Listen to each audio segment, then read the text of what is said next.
ハーさんチャンネルです。お疲れ様です。うちの α159 ね、先日クラッチ交換しなくちゃならなくなって、今、ショップさん入院中なんですよ。で、今のって1億ね、ここぞとばかりにね、買い物とかね、ちょっとした気分転換のドライブ、大活躍してるんで、α147 の魅力をね、昔一回動画にしたことあると思うんですけど、もう一度ね、α147 の実の魅力っていう感じでね、皆さんにお伝えしたいなと思います。ただね、今から買う人はね、もう生産終了して10年経つんで、そろそろね、ちょっと高額な消耗品とかの交換時期に差し掛かるとか、あとちょっと不具合持ってたりとかね、全然メンテナンスしなかった、そういう車も出てきてるんで、よくね調べてね、どんなところがウィークポイントとか、どういう部品を交換していくらかかるのかとかね、そういう部分をちゃんとメンテしてたかどうかっていうのをきちっとね確認してから買うことをお勧めします。で、私が今乗ってるね、α147 の簡単な説明をしますと、2003年式のね、3ドアのマニュアル車。まあ、2ドアって言った方がいいのかな。ハッチバックですね。前期のデザイン。いわゆる涙目っていうフェイスで、僕ね、このデザインが大好きで、おしゃれ、もうヨーロピアンな雰囲気、イタリアのデザインってこういうもんなんだよなっていうのをね、感じられるので大好きなんですよ。で、今乗ってるこの147って、実は2代目の147で、1代目の一番最初に買ったアルファロミオっていうのが147の前期のセレスピードだったんですよね。それがね、めちゃめちゃ面白くって、ツインスパークエンジンが何しろ面白くって、レーシングカーみたいな感じで、手元でこうカチカチマニュアル操作できるし、まあ、何しろ面白かったですよ。で、それでね、アルファの道具にやられたっていう感じなんですけど、まあ沼にはまった、アルファ沼にはまったっていうかね、まあ最初の147、それが原因ですね。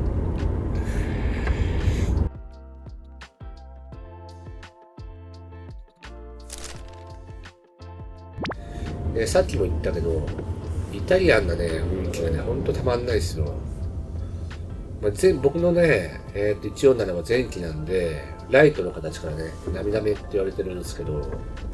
そこがね、僕の萌えポイントなんですよね。で、後期からはね、普通の横長のライトになるんですけど、前期のデザインはね、最初に見た時はね、一瞬なんかこいつ言いたげだなみたいな、なんかね、なんか考えてんじゃねえかみたいな、なんか生き物感みたいなのがあってね、面白い車だなと思って、なんかね、意志を感じるんですよね。なんかね、一説によると、当時156のデザインしたアルテル・デ・シルバっていう人がいるんですけど、まあ、その人となんか他のデザイナーさんの共同で制作したデザインだとも言われてるし、でシルバーはなんかそういうイメージ的なものしか残してないのか、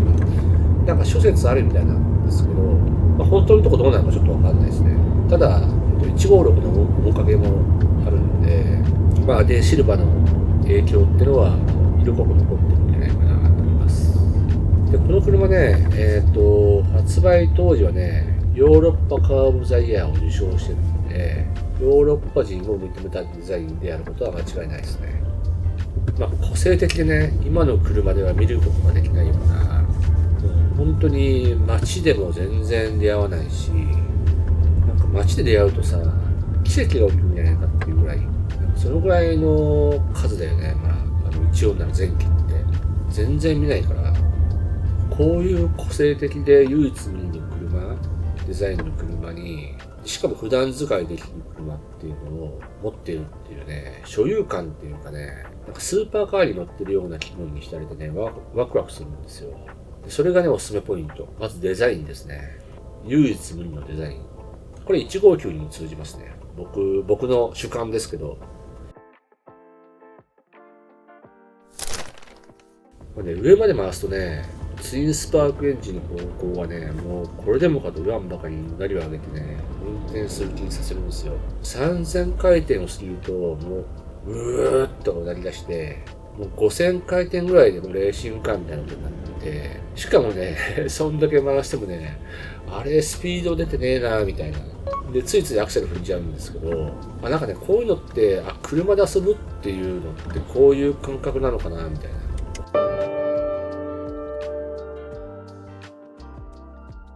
こういうことなのかなみたいなね。これが車で遊ぶっていうことなのかなみたいな感じでね。本当に楽しいんですよね。で、いい気になって遊んでると、上まで回しちゃうから、ガンガン。で、ついつい燃費が悪くなっちゃうんですけど、このエンジンはね、回してなんぼっていうところがあるんでね、その辺はあんまり気にしない。で、ちなみにね、4速2000回転も待ってればね、そこからまたグッて踏むと、リニアにグーッと回り出すから、かったるさのみじんもないですね。最高のエンジンですよ。で、セレスピードでもね、マニュアル操作できるし、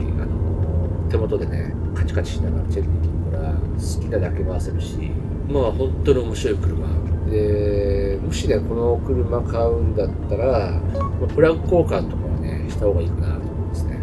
購入店でしてくれるんだったらしてもらった方がいいだろうし、自分でやるんだったらやってもいいだろうし、こういうのにね。ちなみにね、僕の一応なのはね、もう結構寿命で溶けちゃってたとか言ったかな、なんかもうダメでしたよなんて言ってたかな。で、変えたらね、もう全然元気になってますね。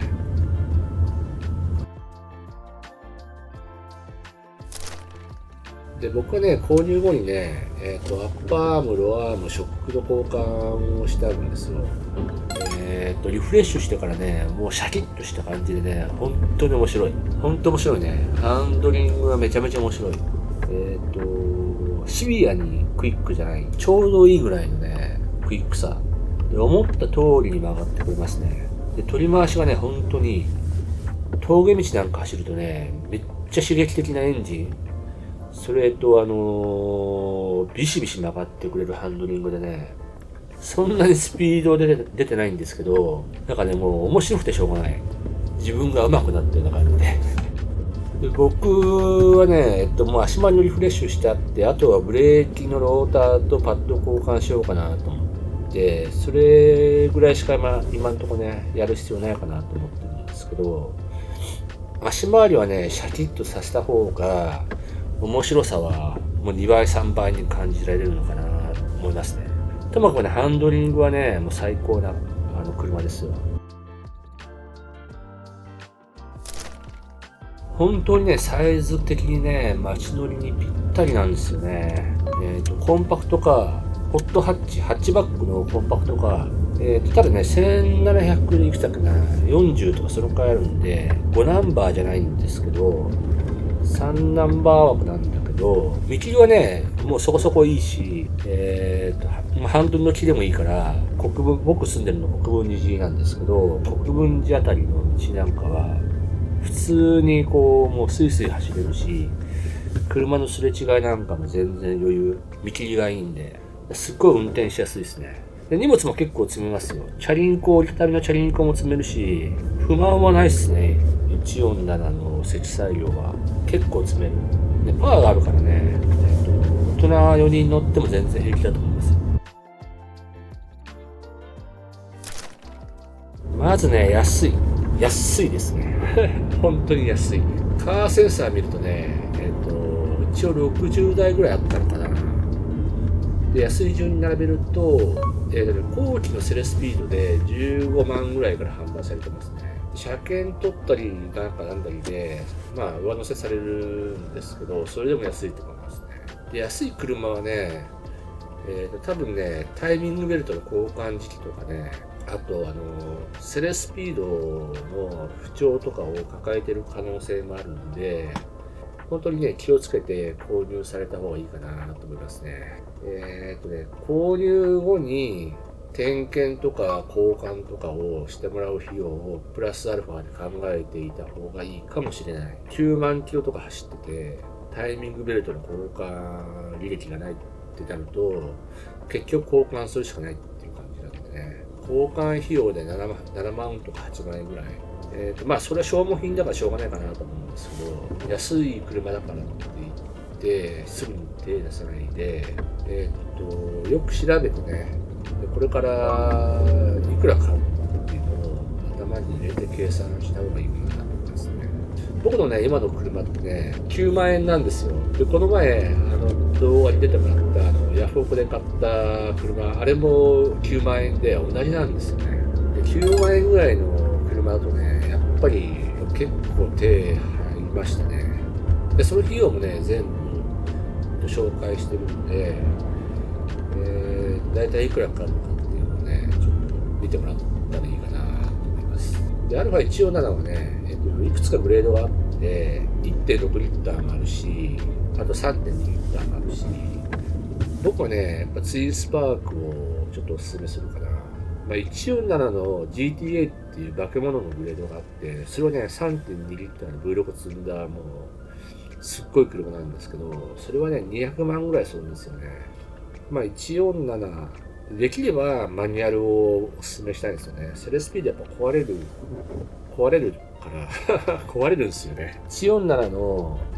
特に前期のセレはまだ信頼性低いから壊れることも多いから、できたらマニュアルがいいんですけど、まあ後期だったらセレの信頼性は上がってるって話なんで、まあセレでもいいのかなと思いますね。